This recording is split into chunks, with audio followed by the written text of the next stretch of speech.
I received the email on an ordinary morning during my shift at the base in San Diego. The subject was blunt. We need to talk. I should have known nothing good would come from that. But still, I opened it. And there it was. A dry, emotionless paragraph. Megan, my wife of 12 years, said she wanted a divorce. No explanations. No call. No chance. My name is Joshua Parham. I'm 41 years old, a sergeant in the National Guard, born and raised in Bakersfield, California. I've always been a man of principles, service, honor, family, and in that moment I realized that one of those pillars had crumbled. I stared at the phone screen for over a minute, trying to absorb what I had just read. My heart raced, not from fear, but from disbelief. The word divorce seemed to be in bold blinking, screaming at me. The silence around me, common inside the base planning room at 6 a.m., now felt deafening. I sat slowly in one of the chairs against the wall, as my mind tried to process the avalanche of thoughts. Megan. My Megan. So many memories flashed through my mind like quick shots. The day we met at a summer fair in Santa Clarita, the nervousness before our wedding. The day we painted the house together and she laughed at me for falling off the ladder with the paint roller. And now, an email? A damn email? My fellow soldier, Corporal Ortega, passed by and noticed something was wrong. "Everything okay, Sergeant?" he asked, his voice full of suspicion. "I'm fine," I lied, tucking the phone into my pocket. "Just something at home." But I wasn't fine. Not at all. I just didn't want to talk, and I couldn't leave the base at that moment. So I did what any trained soldier does when chaos hits. I swallowed the pain, stood up, and kept working as if nothing had happened. But inside, a war had begun. During the break, I went to the side yard of the base where we usually smoked or just caught a breath of fresh air. I leaned on the metal railing and took a deep breath. I typed a message to Megan with trembling fingers. "I got your email. I don't understand. Please call me." I waited. The phone buzzed in my pocket with pointless notifications, promotions, calendar reminders, but nothing from her. No reply, no call. I tried again at night. "Megan, just tell me what's going on. I can't fix anything from here, I just need to know." Silence. I spent days like that, between missions, checking my inbox like a junkie waiting for the next fix, but nothing came besides that one paragraph that drained me every time I reread it. It was as if someone had erased everything we had shared with a button. When I finally got a day off, I called the landline at home. It rang until it went to voicemail. I tried her cell. Voicemail again. I called my mother-in-law, Ruth, a tough and methodical woman who had always treated me with respect. "Ruth, it's Joshua. Is everything okay with Megan? She emailed me saying she wants a divorce." I tried to keep my voice steady, but I think she noticed the crack. There was silence on the other end. "Joshua, I don't know if I should get involved. She's going through a tough time." "What tough time?" "She wants to end the marriage by email and no one will tell me why." "You should talk to her." She hung up, coldly. That gave me my first spark of anger. It wasn't just confusion. It wasn't just an existential crisis. Something was wrong. Something they were hiding. Days turned into weeks. Megan still hadn't responded. And then something clicked. I went into the bank app. And there I almost fell out of my chair. The joint account was almost empty. Recent withdrawals, transfers, amounts that didn't match our usual expenses. I went through the records. There were withdrawals of $5,000, $7,000, payments to a place called Chad Motors. And the name, Chad, sounded familiar. An echo of something Megan had mentioned months before. A real estate agent she met at an event. I stood up from my chair. I left the base that night, feeling like the ground was no longer solid under my feet. I went to a nearby internet cafe and started digging. Social media, public records, anything. And there it was. Megan, smiling next to a blonde guy, too tan, with a smile that screamed, "Used car salesman with fake stories." Chad Holbrook, real estate agent. On On his profile, photos of Megan in a vineyard at an expensive restaurant in Laguna Beach. A comment on one of the photos shattered me. Nothing like a weekend with the love of my life. The caption was from 3 weeks ago. 3 weeks. I was still married to her. I was still calling her my wife in my emails. The pain turned into rage. A quiet, methodical rage. The next night, I sat on my bunk and opened a spreadsheet. I started tracking every expense, every transaction, every statement. I mapped out everything that left our account. I created a dossier with receipts, screenshots, documents. I didn't sleep. I didn't eat. I just worked in silence. On Sunday, I reached out to a childhood friend, Vince, who became a tax attorney in Sacramento. Man, I need help. She's stealing from me. How much time do you have before you're back from the mission? 3 weeks. Then start gathering everything. Every penny, every document. When you're back, we'll go after her. From that day on, Joshua Parham was no longer just a betrayed man. I was on a mission, but not in the desert, not in the training field. It was a war for my life, for my truth. In the months that followed, all that was left was silence, and the pain of knowing that someone you loved so much could discard you like a piece of paper. But I still had no idea how deep the hole Megan had thrown me into really was. The betrayal was just the beginning. When I came home, I thought the worst was over. I thought that after all the suffering, all the anguish, it would just be a matter of getting my feet back on the ground and trying to start over. I was wrong. The worst was just beginning. The house was too quiet. The kind of silence that makes your skin crawl and your heart race. The first thing I noticed was the absence of Buck, my dog. He was always there, hopeful, with his warm gaze and tail wagging as if it was the most important thing in the world. But he wasn't. There was nothing left of Buck in the house. No toys scattered on the floor, no trace of him. Just a vast emptiness, as if he'd been swallowed by his own absence. I went down to the garage, where I always parked my truck. The gate was open. I walked to the spot where my vehicle usually sat, and there, where the truck should have been, was only the tire mark on the dirt. It was no longer there. The ground seemed to give way beneath my feet. The feeling of loss was palpable, immense. I was trying to process it all when my phone rang, breaking the oppressive silence. "Joshua Parham?" asked the voice on the other end, a formal, professional tone. "Yes, who is this?" "This is Robert from the bank's customer service. We need to discuss some suspicious activity on your account." I sighed, already feeling the weight in the man's voice. "What's going on? I haven't made any recent transactions. My account is fine." There was a pause. Then he spoke, his tone turning more serious. "Mr. Parham, your accounts have been accessed by someone. Some new accounts have been opened in your name and there have been large transfers. The signatures on the credit requests are not yours." I froze. Something was terribly wrong. I was being manipulated, robbed, and I had no idea how or by whom. I didn't yet know how deep the abyss would go, but this made me realize I was no longer dealing with just a broken relationship. It was something much bigger. Megan had left me, and apparently left me out in the cold. I went to the office where I used to work from home, trying to find something that could give me clues. Paperwork, bank statements, anything. That's when I found the first receipt. A purchase from a luxury website for more than $15,000. I stopped, trying to process the information. None of it made sense. How could she do this to me?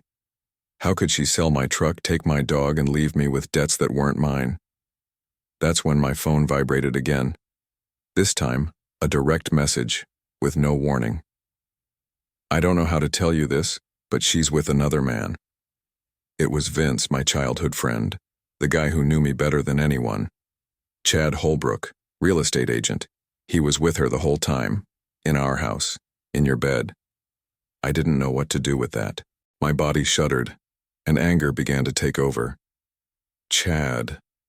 The name sounded familiar, but I didn't recognize him right away. However, Something in Vince's message made me get up from the chair, feel a rush of adrenaline, and know it was time to act. It was obvious now that the betrayal had been just the beginning. She was destroying me from the inside out. And Chad? He was part of a much dirtier plan. The real estate agent seemed to have become more than just her new lover. He was a key player in the game she was playing against me. I didn't want to stay silent anymore. I had already suffered too much. Now, I had to act. My stomach churned, but a new feeling formed inside me. A deep desire for justice. Things were starting to make sense, and they weren't good. The first battle would be proving I wasn't crazy, proving that my life was being dismantled by a combination of fraud, deceit, and betrayal. Not just by my marriage, but by something much more serious. The destruction of my trust, my dignity, my hard work. I spent the night digging through more and more records. What I found kept shocking me. Loans, purchases, large transfers, all made without my knowledge, all signed by someone using my name. The next day, I went to my lawyer Vince's office. He greeted me with a concerned look, as if he already knew what I was about to tell him. "Vince, what's happening is more than just a divorce. I'm being robbed. My life has been completely turned upside down." He looked at me intently, his expression a mix of worry and anger. "I know, Joshua. I investigated the transactions, and you're right. You're being manipulated. And if you think Megan is acting alone, you're very wrong." I took a deep breath, trying to stay calm. "Chad, the real estate agent, is involved in much more than just being her lover. He's laundering money through you in the middle of all this." Those words hit me like a bomb. I knew that Chad wasn't just a new boyfriend, but I had no idea how involved he was. The anger was now controlled, but the need for justice took over every fiber of my being. What was happening went far beyond a simple relationship mistake. I wouldn't be discarded like this. I wouldn't let my life be destroyed. I knew what to do. And it was time to fight. A war is not won by physical strength, but by strategy. And I had been trained for this. I was going to get back what was mine. Megan and Chad wouldn't get away so easily. They were going to pay for the destruction they caused in my life. I had no doubt about that anymore. I used everything I had learned in the military: discipline, vigilance, patience, no acting on impulse. I knew that to take down someone like Chad, and someone who was once my wife, I would need to be colder than they ever imagined. I spent entire nights combing through old records, forgotten emails, backup files. With every click, a painful memory. With every document recovered, a new piece of the puzzle. I started with the bank statements, not just the ones from our joint account, but from the new accounts, the ones I supposedly opened. And that's when I found the first concrete trace, a signature with my name but crooked, like a poorly done imitation. I showed it to Derek, a friend from base. He was an expert in document analysis and owed me an old favor. When he saw the paperwork, he furrowed his brow. "Dude, you didn't sign this. No way. The slant of the writing is all wrong. The pressure of the strokes is completely inconsistent. This is forged." He lifted the paper with 2 fingers like he was holding radioactive evidence. "And look at this." He pointed to the digital stamp on the corner of the page. "The IP used for this transaction came from a cafe in La Jolla, and you were at training camp that week." That sealed the certainty I needed. Megan and Chad weren't just together. They were using me. Money laundering, fraud, fake identity. I was the pawn in their scam. Anger returned, but this time, it came with something sharper. Focus. I started putting together a dossier. Every item documented, bound, separated into categories: transactions, communications, forgeries, and even geolocation records showing where I was really located while the accounts were being opened in my name. I even printed screenshots of Megan's messages, too subtle to be proof of infidelity.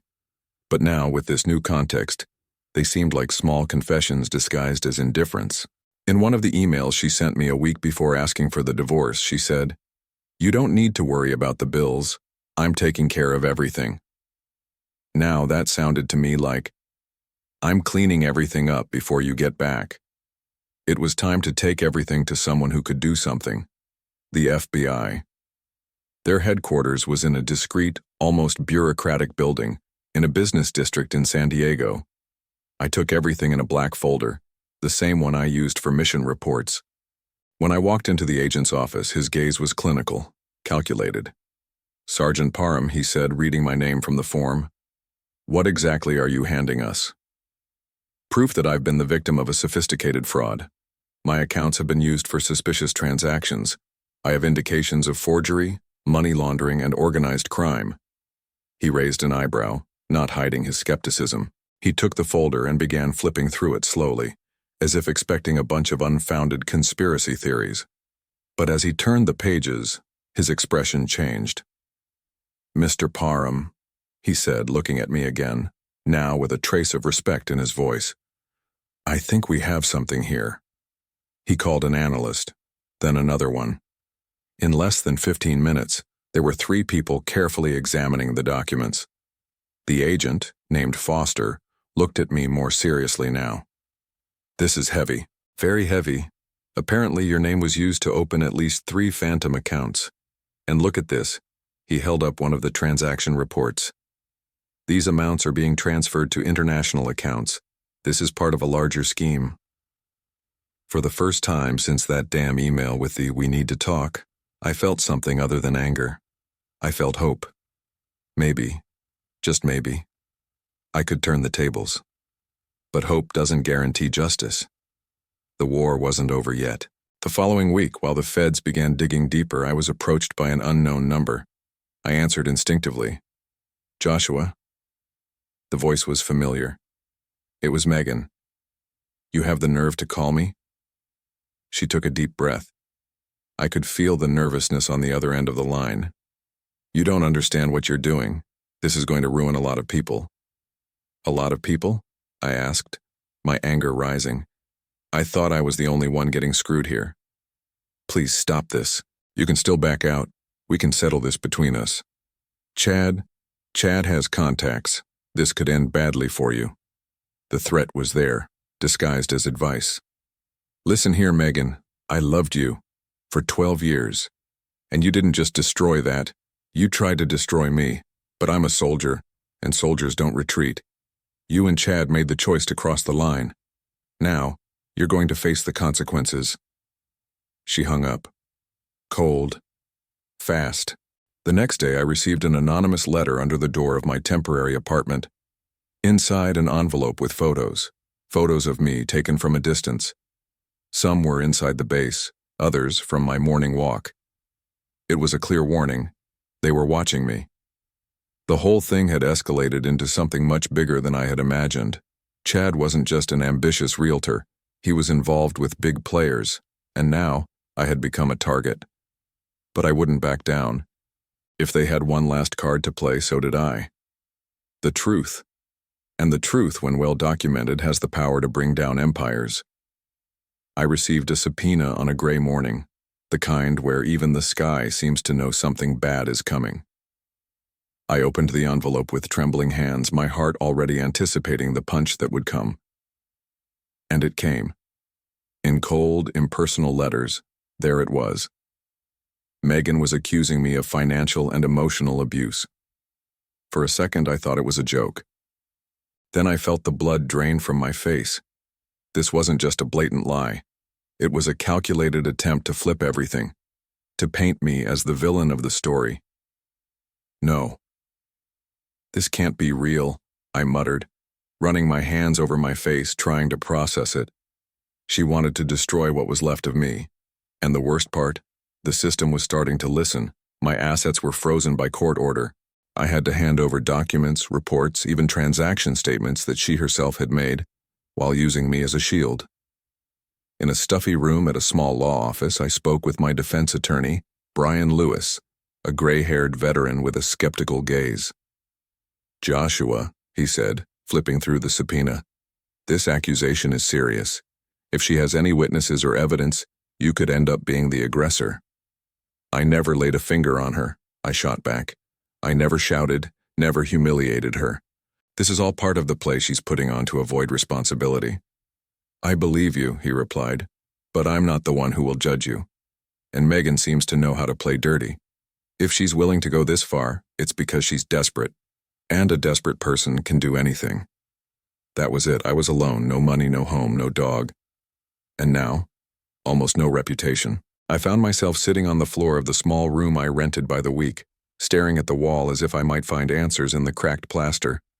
It was, without a doubt, the darkest moment of my life. But then, the phone rang. The display showed an unknown number.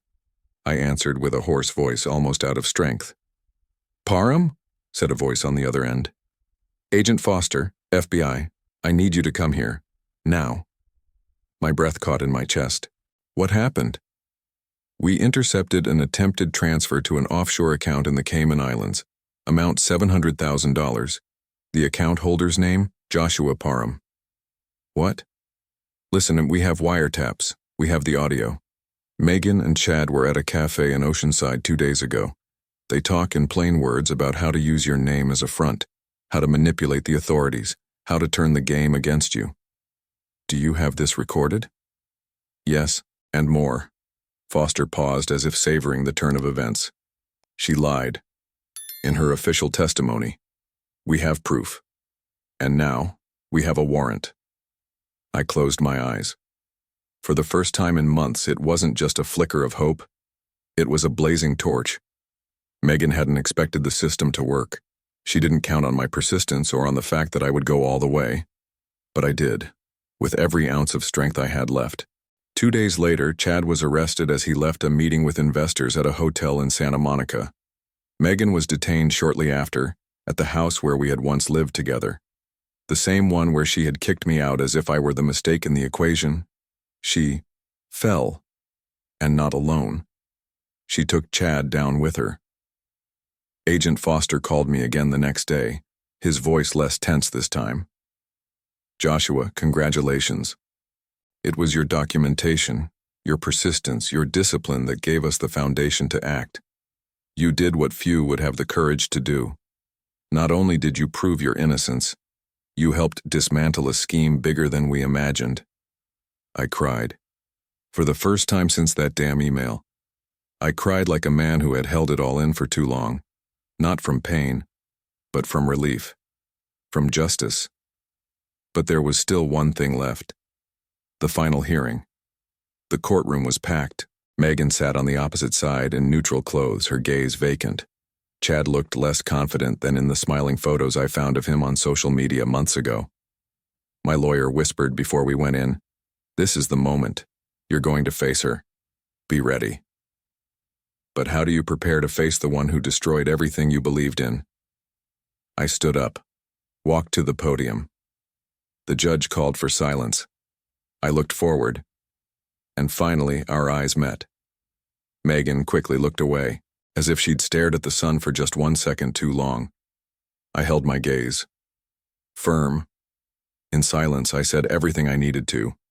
I was standing, dignified, whole. During the trial, the audios were played, the evidence was exposed, forged signatures, traced transfers, decoded emails. Megan tried to defend herself but tripped over her own lies. Chad claimed he knew nothing, but the judge had no patience for that act. The verdict came quickly. Both were guilty of fraud, organized crime, and attempted money laundering, sentenced to incarceration without bail until a new trial. As I left the courtroom, reporters tried to get statements, but all I wanted to do was breathe. I walked to the parking lot and sat in my old truck, which, by the way, had been recovered with the help of the FBI. I started the engine and let the radio play the first random song. The irony of fate. It was Johnny Cash. "God's gonna cut you down." I smiled. For the first time in a long time. The war was over.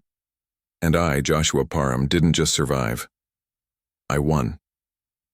The courtroom was cold, impersonal. The atmosphere had a chill that seemed capable of freezing even the feelings themselves. The shine of the lights reflected off the impassive faces of the audience and the lawyers, who were preparing for what would be one of the greatest confrontations of their careers. But for me, in that room, the coldness was nothing compared to what I was feeling. My blood was boiling. Not out of hate, but from the certainty that the moment to see justice served had finally arrived. After months of fighting, where every step felt like a minefield of lies, deceptions, and betrayals, I was finally standing before Megan and Chad. The courtroom doors creaked open, and the first to enter was Megan. She was handcuffed, and the sound of the cuffs seemed like an echo of what had been our life, broken and silent. She wore an orange jumpsuit, simple, almost ironic for the woman who for years dressed in expensive, elegant clothes. Her hair was tied in a messy bun, something that no longer seemed like a style mistake, but a desperate attempt to hide the woman she had become. I watched her without a word. She didn't look at me, at least, not at first. Her eyes were fixed on the ground, as if avoiding the weight of my gaze. She didn't want to admit it, but she knew she was guilty. She knew that after everything she could no longer hide behind lies. Right behind her came Chad, the man she had replaced me with, the young, charming real estate agent, and what else? A con artist? A manipulator? He looked as lost as she did, but the difference was that Chad had always known he was playing dirty. He had no guilt on his conscience, only the desire for power, more money, more control. They were both handcuffed, both pale-faced and tense. They tried to pretend they weren't there, but the weight of the accusations loomed over them like a storm about to break. They tried to ignore me, and that deeply bothered me, but I wasn't going to let them get away. Not this time. The judge, a middle-aged man with a severe expression, called for silence. His voice was firm, like thunder that didn't allow for any questioning. The court is now in session. We will proceed with the charges, he said, before looking at the defendants and then at me. Mr. Parham, please do not hesitate to speak. I simply nodded. I was ready to listen. The judge began to read the charges. Charges of financial fraud, ideological falsification, money laundering. Defendant Chad Lewis Hensley, defendant Megan Elizabeth Parham, both have been investigated and proven guilty of using Mr. Parham's identity to conduct illegal transactions in bank accounts, open new lines of credit, and transfer large sums of money to offshore accounts, the judge continued, his words floating through the room like sweet poison. When he read Megan's name, my heart beat harder. Not out of love, not out of compassion, but from a sense of justice that was beginning to unfold. What she had done was not just a betrayal, it was an attack. And now she was being called to account for it. Megan finally lifted her eyes. Her eyes were red, lacking their usual shine, but there was still something there. Fear. Real fear. She hadn't expected us to get this far.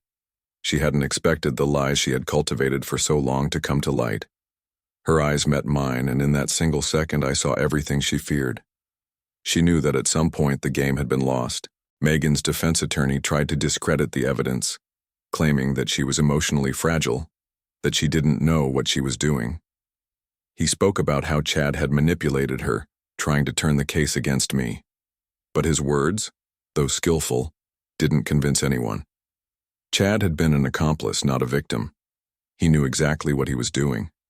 Chad's lawyer tried to cling to the idea that he had gotten into this situation without knowing how deep he was going, but no one believed it. The evidence was there, clear as day. The prosecutor, a relentless woman named Carla Dean, presented secret recordings of conversations between Chad and Megan, openly discussing their plans. In one of these recordings, Megan said, with the coldness of a strategist, "We're going to make him pay for the debts, he'll handle it. And who's going to believe he's the victim, Chad? That idiot will never know what happened until it's too late." The room filled with murmurs and everyone's eyes turned toward her. Chad smiled cynically, but he knew his mask had fallen. The audience, the judge, everyone could see the truth. Megan's lie no longer had any power. The evidence was there, the lie exposed like an open wound. The judge stood up and slammed the gavel, calling for silence. Time seemed to stretch as he looked at the two defendants and finally rendered the verdict. "I hereby declare you guilty of all charges. Megan Elizabeth Parham, Chad Louis Hensley, you are convicted of fraud, money laundering, and forgery. The sentence will be served in a high-security facility with immediate effect." The sound of the gavel hitting the table sounded like thunder. I knew that this moment would change everything. Justice was not something you were entitled to. It had to be earned, and I had finally earned mine. I didn't look back when I left the room. I didn't care about Megan's reaction or Chad's. Not anymore. What mattered was what I had lost and, more importantly, what I had now regained. Today I live in a simple house, far from everything that once held me captive. It's small, but welcoming. It's near the mountains, where I can breathe deeply and see things clearly. I've started walking again with Buck, my dog, and he, as always, reminds me that life's greatest treasures are priceless. Now, I work as a digital security consultant. Teaching others how to protect what's theirs gives me a renewed sense of purpose. I help veterans, people who, like me, have faced hell and now need to learn how to rebuild their lives and identities. My money? I got it back. It wasn't easy, but I did. But what really matters, what I truly recovered, has no monetary value. I regained my dignity, the feeling of having walked through the fire and not being consumed by it. I am stronger than any blow life gave me, stronger than any betrayal. Now I can finally live my truth. I survived, and I'm ready to start over.